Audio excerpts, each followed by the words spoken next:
शासक दल हतोत्साहित आज कोभली भाव में पुणी अंचल अशांत परिवेश सृष्टि करने को जाऊँ। आज जो भाव में विजु जनता दलर जी सरपंच बाप पुओ बापा भी सरपंच थे पुओ भी सरपंच दुई जन जाक किभली भाव में सुहागपुर गाँव में जो मैंने भारतीय जनता पार्टी को समर्थन कर संघबद्ध भाव में दुआर कबाट बाड़ी भयभीत करेले थाना को खबर दिगला कि थानार विलम्ब होगापर आम से पाख से गाँव मंगलपुर सरपंच नमिन जाते बुझापी जो भाव में आतंक मरणांतक आक्रमण कराई जो भाव में प्रति आक्रमण कर भुवनेश्वर हस्पिटाल कि आज पिपिल पुलिस को आम आसी पचारे जो निर्वाचन प्रति बेले पंचायत निर्वाचन हो कि साधारण निर्वाचन हो प्रति बेले से जगह एवं सेम लोक बाप पुओ सबु बेले अंचल को अशांत करुँच तेणु पुलिस को पचारूँ कौन डेलांग पिपिली पिपिली अंचल कौन से अशांतिर मुक्त पाइब ना तेणु से उत्तर पुलिस देती आमको बहुत स्वल्प समय नहीं जदि विरुद्ध में कार्यानुष्ठान न करा जाए ताले आगामी दिन में पुणी से अशांत पिपिल हवा को जीव एपाई पिपिल पुलिस दायी रही।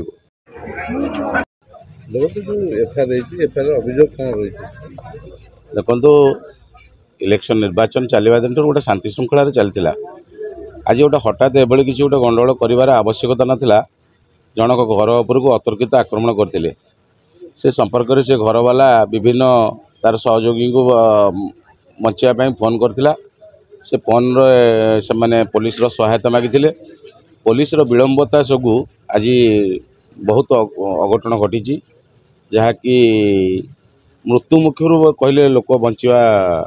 से भाई अवस्था बर्तमान अच्छा दुई जन व्यक्ति जहाँ जी मो पाखे खबर अच्छी से पिपिली मंगलपुर बर्तमान भुवनेश्वर रेफर होती पुलिस आमको प्रतिश्रुति देछि नीडफुल एक्शन बहुत शीघ्र नब एवं आमे जो एफआईआर देछु से एफआईआर टेक्निक तदंत करिवो जो माने दोषी आमे खूब शीघ्र गिरफ करिवो बोली से आमको प्रतिश्रुति देइछंती। आमर भी जी अच्छा ये विधायक प्रार्थी से माने भी से आम मान को समस्त को प्रतिश्रुति देइछंती जे 25 तारीख जो आम निर्वाचन अच्छी निर्वाचन 6टार सर बाक्स गुड़िक आम जो यथास्थान को जीव हे तो सेटा 8टा खंडे हम 8टा पर्यंत यदि पुलिस कौन कार्यानुष्ठान ग्रहण न करा जाए तो पुणी पुनर्बार आम मान सहित निजे नेता आमर आश्रित पट्टनायक पुलिस विरुद्ध रे दृढ़ कार्यानुष्ठान पाइका एवं यही जो घटना पर नहीं प्रतिवाद सभा ये आरंभ हो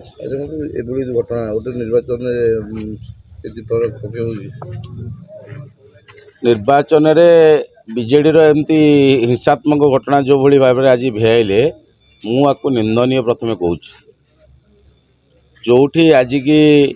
मार्च 18 तारीख ठूँ भारत निर्वाचन कमिशन आचरण विधि लागू करी निर्वाचन को शांति श्रृंखला फ्री एंड फेयर करने यथेष्ट प्रचेषा कर चलती माने आज पर्यंत पिपिली कौन गंडगोल नतला बेले आज जो विजु जनता दलर पूर्वतन सरपंच एवं वर्तमान सरपंचर स्वामी जो कांड भियाइले सेटा केते दूर आपण माने समस्त सांबादिक एवं शिक्षित आपण माने अनुभव करेंगे ये कौ प्रकार हिंसा